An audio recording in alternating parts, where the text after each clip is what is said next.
Hello friend, आज की इस वीडियो में हम इफ़ेक्ट ऑफ इन्फ्लेशन के बारे में पढ़ेंगे।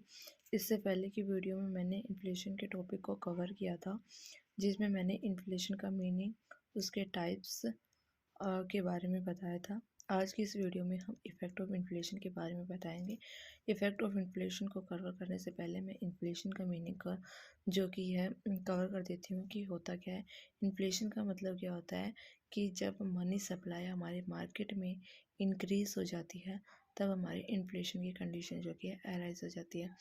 अब इसका इफ़ेक्ट क्या पड़ता है किन किन पर, इन्फ्लेशन का इफेक्ट किस किस पर, पॉजिटिव और नेगेटिव किन पर पड़ता है, वो हम देखेंगे। किस पर क्या इफेक्ट पड़ता है इन्फ्लेशन का, आज हम वो देखेंगे।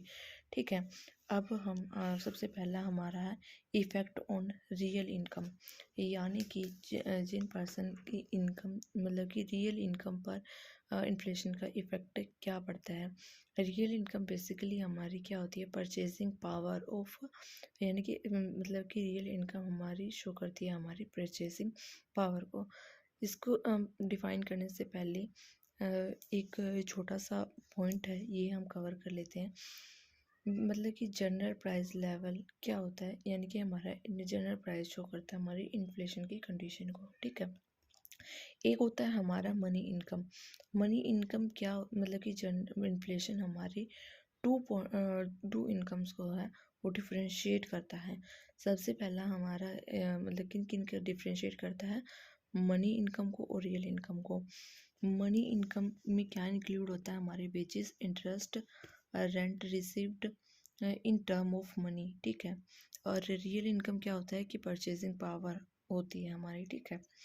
अब मनी इनकम का क्या इफेक्ट पड़ेगा रियल इनकम पर, हम वो देखेंगे। अगर हमारी मनी इनकम यानी कि हमारे वेजेस, इंटरेस्ट और रेंट रिसीव्ड अगर हमारे लोअर रेट पर इंक्रीज हो रहे हैं, तो हमारे जो कि है जो इन्फ्लेशन क्या होगा, वो इंक्रीज होगा। ठीक है। मतलब कि राइज होगा। और रियल इनकम क्या होगी हमारी, वो फॉल होगी, यानी कि हमारी परचेसिंग पावर जो कि है लेस हो जाएगी। इसका क्या मतलब होता है कि हमारी रियल इनकम कब राइज होगी, जब हमारी जो मनी इनकम है वो फास्टली इंक्रीज करेगी। रियल इनकम हमारी कब राइज होगी, जब हमारी मनी इनकम जो कि है फास्टली इंक्रीज होगी, तब हमारी रियल इनकम जो कि है इंक्रीज होगी।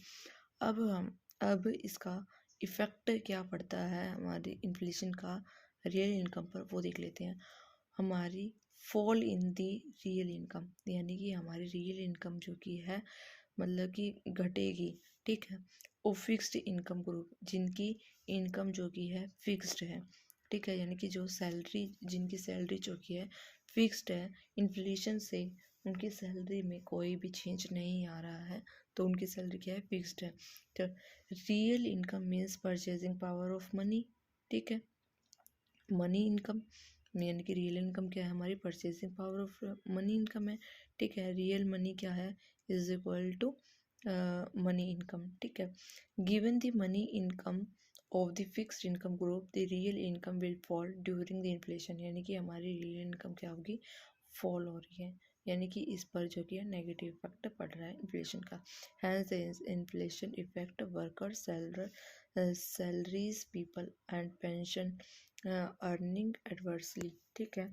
तो ये इसका इफेक्ट पड़ा इन्फ्लेशन का। अब हम देख लेते हैं सेकंड हमारा पॉइंट आता है effect on distribution of income and wealth, यानी कि हमारी डिस्ट्रीब्यूशन ऑफ इनकम का इनकम पर क्या इफेक्ट पड़ता है इन्फ्लेशन का। इस केस में जो बेनिफिट मिलेगा वो हमारा एंटरप्रेन्योर्स को मिलेगा, और इसका मतलब कि नेगेटिव इफेक्ट हमारा जो फिक्स्ड इनकम ग्रुप है उन पर पड़ेगा, और पॉजिटिव इफेक्ट जो भी है जो एंटरप्रेन्योर्स होते हैं उन पर बढ़ेगा। ठीक है। यही पॉइंट यही सब इसमें लिखा हुआ ऊपर वाले पैराग्राफ में आप पढ़ लेना। ठीक है। Effect on distribution of income पे हम डिफरेंट पॉइंट्स को लेकर हम उसके इफ़ेक्ट को पढ़ेंगे। ठीक है। सबसे पहला हमारा आता है क्रेडिटर्स एंड डेटर्स। इसमें जो कि है क्रेडिटर को हार्म होगा इन्फ्लेशन से और डेटर को बेनिफिट मिलेगा। ऐसा क्यों होगा? ऐसा इसलिए होगा यानी कि क्रेडिटर्स ने मतलब कि डेटर्स ने क्रेडिटर्स को पैसे दिए, ठीक है। अब इन्फ्लेशन की कंडीशन आ गई, हमारा प्राइस जो रेट होता है वो इंक्रीज़ हो गया, ठीक है, बोरोइंग्स पे मतलब इंक्रीज़ हो गया। तो मतलब कि तो उसका इफ़ेक्ट प्राइस का इंक्रीज मतलब कि हमने लिए कम पैसे थे, हमें ज़्यादा पैसे रेट ऑफ इंटरेस्ट जो कि है ज़्यादा पे करना पड़ेगा, तो उसका ऑटोमेटिकली इफ़ेक्ट क्रेडिटर पे पड़ेगा। तो उसका हार्म जिसे होगा क्रेडिटर्स को होगा, डेटर्स को ज़्यादा मनी रिसीव होगी तो डेटर्स को बेनिफिट होगा, ठीक है। Borrowers gain and lender lose during inflation. यहाँ पर हमारा बोरोवर्स कौन है? डेटर्स हैं, और लेंडर कौन है? क्रेडिटर्स हैं। When debts are repaid, then real value decline by the price level increase and hence creditor lose। यानी कि जब हमारी डेट्स की रीपेमेंट का टाइम आया, हमारा प्राइस लेवल इंक्रीज़ हो गया। प्राइस लेवल इंक्रीज़ होने से जो कि क्रेडिटर्स को ज़्यादा पेमेंट करनी पड़ेगी, तो क्रेडिटर को उसे लॉस होगा। तो इन्फ्लेशन का इफ़ेक्ट जो कि है क्रेडिटर पे नेगेटिव इफेक्ट पड़ा और डेटर्स पर पॉजिटिव इफेक्ट पड़ा, ठीक है, उनके फेवरेट में है। The borrowers now welcome influence since he will have to pay less in real term than when it was borrowed. The borrower is give dear rupees but pay back cheap rupees। यानी कि ज़्यादा पैसा लिया और कम की payment करनी पड़ी, तो वो क्या हो गया? उसको फ़ायदा हो गया, ठीक है। अब हमारा आता है जो जिनकी इनकम जो कि है फिक्स्ड है, तो उन पर क्या होगा? इफ़ेक्ट पड़ेगा। यानी कि इनकम में उनका कोई चेंज नहीं हुआ, प्राइस लेवल इंक्रीज़ हो गया, तो ऑटोमेटिकली उन पर इफ़ेक्ट पड़ेगा। यानी कि अर्निंग उनकी उतनी है, लेकिन मार्केट में प्रोडक्ट का प्राइस है वो इंक्रीज़ हो गया, तो उनकी इनकम पर इफ़ेक्ट तो आया ना। तो इसीलिए फिक्स्ड इनकम जो ग्रुप है उन पर उसका बैडली इफ़ेक्ट पड़ता है। पेंशन उनको उसी रेट पर मिलेगी जिस रेट पर उन्हें पहले मिल रही थी। इन्फ्लेशन की कंडीशन आई, उनकी इनकम पर कोई इफ़ेक्ट नहीं पड़ा, लेकिन जो इन्फ्लेशन की कंडीशन से क्या हो गया, जो मार्केट में प्राइस लेवल है वो इंक्रीज़ हो गया, तो उसका इफ़ेक्ट जो कि है जो पेंशन लेते हैं उन पर इफ़ेक्ट पड़ा, ठीक है। अच्छा, बिजनेसमैन प्रोड्यूसर एंड ट्रेडर्स को क्या हो गया? गेन हो गया। गेन क्यों हो गया? क्योंकि उन्हें हाई प्रॉफिट जो कि है मिल रहा है। Profit of the producer are generally favourable effect by inflation because they can sell their product at a high price. यानी कि अगर उन्होंने पहले प्रोडक्शन कर ली थी, तो इन्फ्लेशन की कंडीशन आई और उनका प्रोडक्ट का प्राइस जो कि इंक्रीज़ हो गया, तो उनको प्रॉफिट जो कि है हायर रिसीव होगा। एंटरप्रेन्योर्स को क्या होगा? उनमें भी गेन होगा, ये हमने पहले पढ़ा था, ठीक है। अच्छा, अब हमारा होता है wealth holder of cash bonds and debentures पर उसका क्या इफेक्ट पड़ेगा?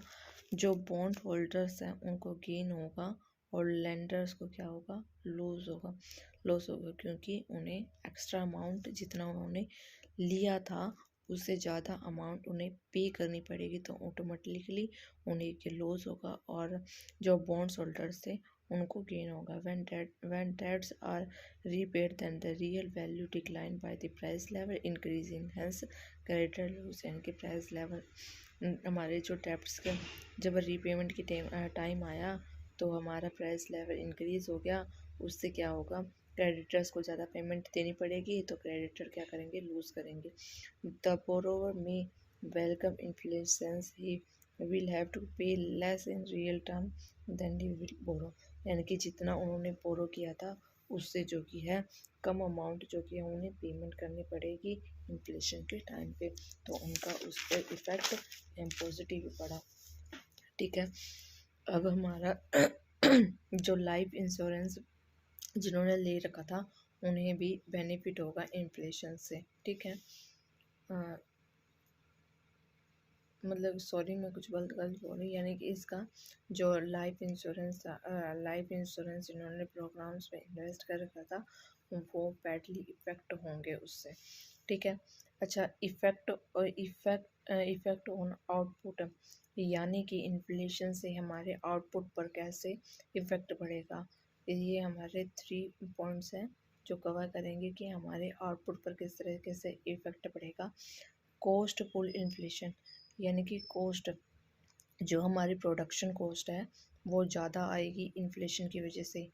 इसमें क्या होगा कि जो एम्प्लॉयज़ हैं उनकी बार्गेनिंग पावर ज़्यादा है, तो वो ज़्यादा डिमांड करेंगे अपनी सैलरी वेजेस के रिगार्डिंग। तो अगर उन्हें मतलब कि एम्प्लॉयज़ प्रोड्यूस इतना ही कर रहे हैं, आउटपुट इतना ही दे रहे हैं, लेकिन जो उनकी सैलरीज और वेजेस हैं वो इंक्रीज़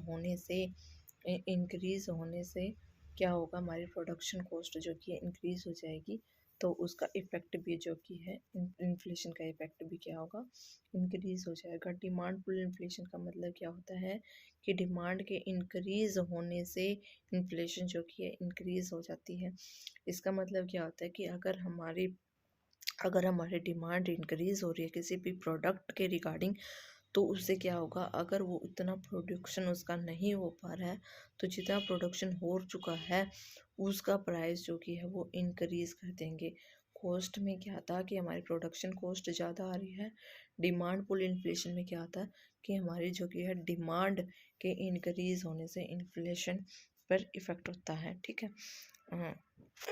उसके बाद आता है हाइपर इन्फ्लेशन। क्या होता है, इसमें क्या होता है, which is extra ordinary rapid inflation can case separately people expecting even more rapid inflation to lending to reckless spending and more inflation, यानी कि जो स्पेंड करेंगे वो लेस करेंगे, तो उससे क्या होगा कि हमारी जो इकोनॉमिक ग्रोथ है वो स्टेबल रहेगी, ठीक है। तो उससे क्या होगा, मोर इन्फ्लेशन की कंडीशन जो कि है अराइज हो जाएगी।